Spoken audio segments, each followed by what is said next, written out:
우리 건물에 관리인 한 명 뽑는 것이 왜 이렇게 힘들까요? 누구는 관리단 집회를 반드시 열어야 한다. 아니다. 열 필요가 없다. 또 누구는 5분의 4 이상을 모아야 한다. 아니다. 50%만 모으면 된다. 과연 누구 말이 맞을까요? 오늘은 관리인 선임과 관련된 핵심 쟁점 4가지에 대해서 정리해 드리겠습니다. 먼저 관리인을 선임하기 위해서는 반드시 관리단 집회를 개최해야 할까요? 답부터 말씀드리면 관리단 집회를 개최해서 선임해도 되고 관리단 집회를 개최하지 않고 서면 결의서와 전자투표만으로 선임해도 됩니다. 그렇다면 무슨 차이가 있을까요? 정족수의 차이가 있습니다. 그러면 가장 중요한 정족수 이야기부터 해보겠습니다. 과거에는 관리단 집회를 열지 않고 서면으로만 관리인을 선임하려면 전체 구분 소유자의 5분의 4, 즉 80% 이상의 동의를 얻어야만 했습니다. 그런데 이것은 사실상 하지 말라는 소리와 마찬가지겠죠. 그런데 이제는 집합건물법이 개정되었습니다. 그래서 요건이 완화되었죠. 즉 구분 소유자 4분의 3 이상 그리고 의결권의 4분의 3 이상의 찬성이면, 즉 75% 이상의 찬성만 받으면 관리단 집회를 개최하지 않고 서면이나 전자투표만으로도 관리인을 선임할 수 있습니다. 그러면 관리단 집회를 개최하는 경우는 어떨까요? 집회를 개최하게 되면 정족수가 구분 소유자의 과반수 및 의결권의 과반수로 정족수가 확 낮아집니다. 75% 이상과 과반수는 엄청난 차이죠. 75%, 즉 4분의 3 이상의 찬성을 얻는다는 것은 이것 또한 매우 어렵습니다. 그래서 실무상 집회를 열어서 관리인을 선임할 것을 추천드리고 있습니다. 여기서 잠깐 짚고 넘어갈 게 있습니다. 50%와 과반수는 전혀 다른 개념이라는 것. 너무나 상식적인 얘기지만 현장에서는 간과하는 경우가 많습니다. 즉 과반수는 절반이 아니죠. 50%에서 더하기 1, 더하기 하나가 분명히 붙어야만 되는 것입니다. 예를 들면 사람 수가 100명이라고 가정할 때 과반수는 50명이 아니라 51명이 되는 것입니다. 다음으로 실무상 관리인 선임 절차를 진행하다 보면 관리인 후보자로 임차인이 나오는 경우도 있습니다. 이런 경우에 보통 이 사람 소유자도 아니면서 무슨 자격으로 출마한 거야 하면서 공격하는 경우가 많습니다. 자, 그렇다면 관리인은 꼭 우리 건물의 주인, 즉 구분 소유자라야만 가능할까요? 정답은 아니오입니다. 우리 집합건물법상 관리인의 자격에는 제한이 없습니다. 즉 구분 소유자가 아니어도 임차인이라 하더라도 외부인이라 하더라도 관리인이 될 수 있다는 뜻이죠. 그렇지만 여기서 2가지를 주의해서 확인해야 합니다. 먼저 관리규약입니다. 집합건물법에는 관리인의 자격에 대해서 아무런 제한이 없지만 만약 관리규약에서 관리인은 구분 소유자 중에서 선출한다라는 규정이 있다면 그 규약에 따라야 합니다. 이런 경우에는 임차인이나 외부인은 관리인이 될 수 없고 구분 소유자만 관리인이 될 수 있는 것입니다. 다음으로 이해관계 충돌 부분을 확인해야 합니다.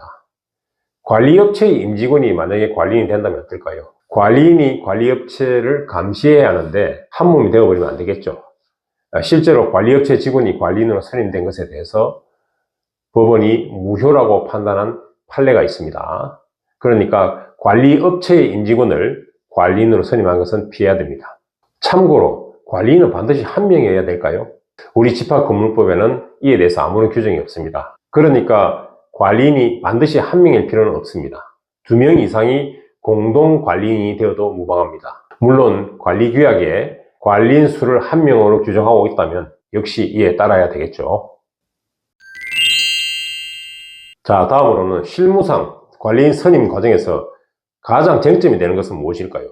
바로 머릿수 계산입니다. 정족수 계산과 직결되는 것이죠. 예를 들어 보겠습니다.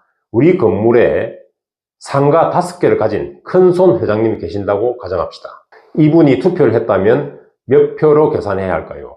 면적으로 따지는 의결권을 계산할 때는 상가 5개니까 5개만큼 인정을 받지만 사람 수, 즉 구분 소유자를 계산할 때는 딱 1명으로 카운트합니다.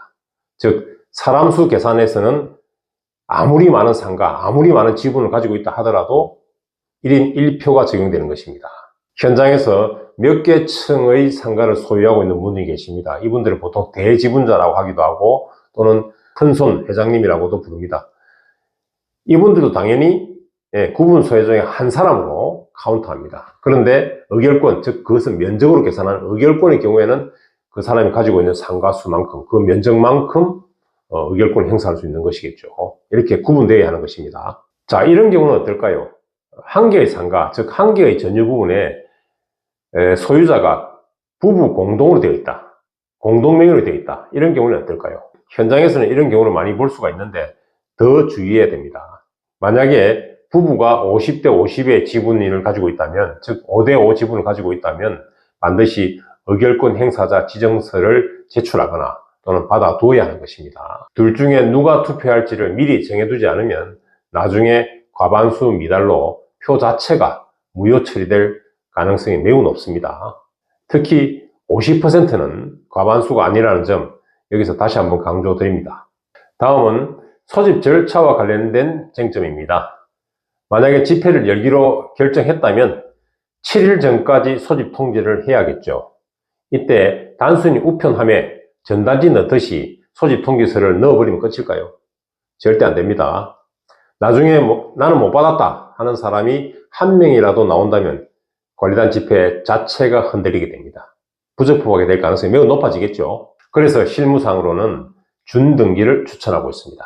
등기우편이 가장 좋습니다만 이것은 받는 사람의 사인이 필요합니다. 그리고 받지 못하면 반송되어 버리기 때문에 나중에 문제가 될 수 있겠죠. 그런데 준등기는 받는 사람이 직접 사인할 필요 없이 우편함에 들어가더라도 국가기관이 배달 완료를 증명해 줍니다. 그래서 소송에서 문제가 된다 하더라도 분명히 통지했다는 강력한 증거가 될 수 있습니다. 비용도 등기우편보다 저렴합니다. 그래서 관리단 집회를 준비하신다면 준등기로 소집 통지를 하시기 바랍니다. 자, 오늘 내용을 정리해 보겠습니다. 첫째, 관리인을 선임할 때는 관리단 집회를 열어서 선임할 수도 있고 열지 않고 선임할 수도 있습니다.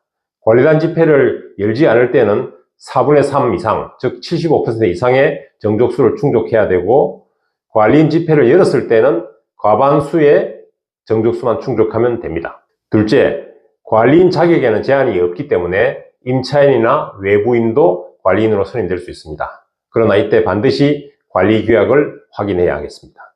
셋째, 표 계산, 즉 정족수를 계산할 때는 사람 수와 면적 둘 다를 충족해야 합니다.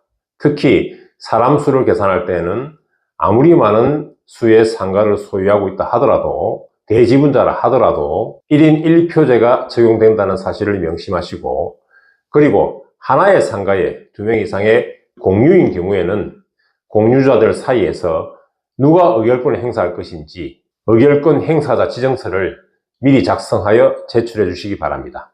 넷째, 관리단 집회를 열어 관리인을 선임하기로 결정했다면 7일 전에 소집 통지를 하여야 합니다. 이때 소집 통지는 준등기를 이용하시기 바랍니다. 오늘은 관리인 선임과 관련된 핵심 쟁점 4가지를 말씀드렸습니다. 더 궁금하신 점이 있거나 실제 진행 과정에서 막히는 부분이 있다면 댓글로 남겨주시기 바랍니다. 오늘은 여기까지입니다. 감사합니다.